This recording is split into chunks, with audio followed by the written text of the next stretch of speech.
You're tuning into Black and White Sports on YouTube. The no-holds-barred truth on sports.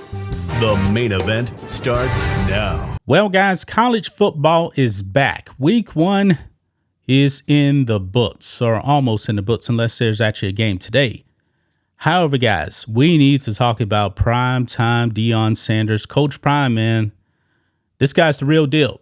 He is the real deal. He went over to Jackson State. Jackson State, nobody was talking about them. He changed the culture over there. And they won every single game last year. I believe they lost the last game they actually played. But primetime Deion Sanders, man, oh boy. This man is a great coach. We know that.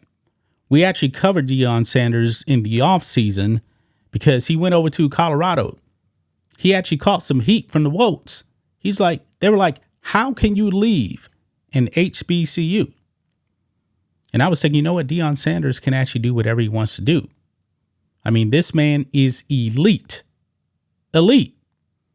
And Colorado, 1-11 last year. Deion Sanders goes in there, I believe day one, says, hey, if you ain't down with this, pack your bags and leave. He actually told players that were on the 1-11 team to hit the transfer portal. Hit the transfer portal, guys. Deion Sanders was not playing. Now, the expectations for this team, Colorado, I don't know if they were really high. I don't think so. I mean, the team was 1-11 last year. And Deion Sanders, he actually did bring in his son to the team. His son was the QB. And boy, his son had a massive game, guys. A massive game. We actually get into his stats. Actually, you know what? Let's just go ahead and look at it now. On ESPN yesterday, his son, 38 of 47, 510 yards, 10.9 yards per attempt, 4 TDs, 0 picks against TCU. Now, TCU was in the national championship game last year, even though they should have been there. I mean, that game was a wipeout, guys. But they were ranked number 17. Colorado, who had been in the dumps, beat a team that was in the national championship game last year and still ranked in the top 25. Deion Sanders was not playing. He's not playing. This man is a great coach. I don't know how many games they're going to win, guys, but when you actually beat the number 17 ranked team, that's saying something right there. I believe that Deion Sanders is actually going to have a winning record. I'm still standing by that. I believe that Colorado will be playing in a bowl game. They're not going to be in the national championship game. They're not going to the college football playoffs. That's not going to happen, I believe. But I wouldn't be shocked, to tell you the truth, if they were like in that in the college football playoff conversation in the next 3 years. I wouldn't be shocked because I believe that Deion Sanders is that big time. Look at this on Larry Brown Sports. Deion Sanders has message for Colorado critics after winning debut. And to the opponents of Colorado going forward, you guys better pay attention, man. This ain't the old Colorado team where it was just an automatic win. Ain't happening. It ain't happening, guys. Deion Sanders has changed things over there at Colorado. And I expect great things from primetime, man. You guys know he's one of my favorite NFL players of all time. I called him the single most important player in the NFL for a two-year stretch. 94 49ers, they went out there, got Deion Sanders. It also helped that Jerry Jones actually fired Jimmy Johnson, but I digress. They won the Super Bowl. Then Jerry Jones saw that and said, wait a minute, hold on. I got to go get prime time. What happened then? The Cowboys won the Super Bowl. Yeah, Deion Sanders, man, was just that great of a player. Now he's coaching. And his coaching career has been very, Very, very impressive. It says here, Deion Sanders had a message for his critics after Colorado won his season debut, 45-42 over TCU on Saturday. Colorado developed several critics over the offseason.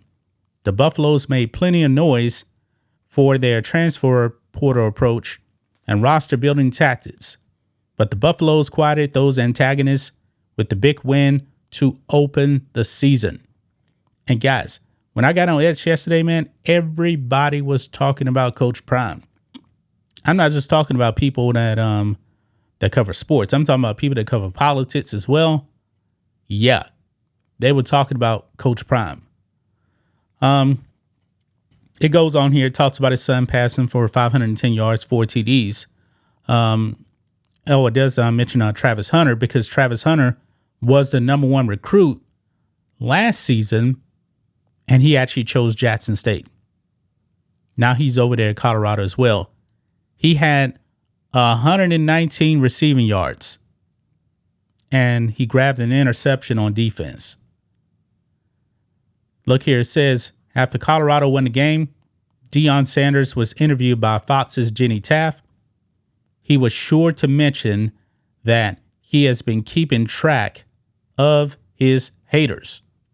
This is what he said, quote, "We told you, we coming. You thought we were joking. But guess what? We keep receipts." He's right about that. Don't underestimate Deion Sanders. I don't think this man is going undefeated, especially in year 1. But this man clearly has changed the culture. Now what he's going to have to do is, because now I believe he's going to have a target on his back now.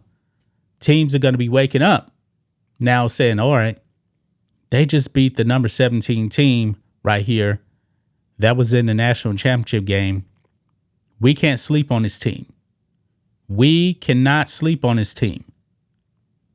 But I believe that his players are going to be up to the task, because I'm pretty sure that Deion Sanders is going to keep his players grounded. Colorado is only 1-0 so far, but that was an impressive debut for their squad. They have Nebraska at home next, followed by Colorado State. Then they will begin the Pac-12 schedule. It does mention here it's too early for Colorado to start celebrating that they have arrived, but that was a great start, especially for a team that went 1-11 last season and looked horrible. Yep. I believe that Coach Prime will keep them grounded. There is a new sheriff in town, guys, and teams better bring their A game, because I believe that Deion Sanders will have his team prepared every single week. Now, like I said, man, his team did give up 42 points, by the way. That's a lot of points right there. But they still kept fighting. They kept fighting, man. That's just my thoughts on this. What do you guys think of this? Black and White Sports 2 fans, let us know what you think about all this in the comments. Make sure to subscribe to the channel, and we'll catch you next time. Thanks for watching the show. Be sure to like, comment, and subscribe. Be sure to tune in next time on Black and White Sports.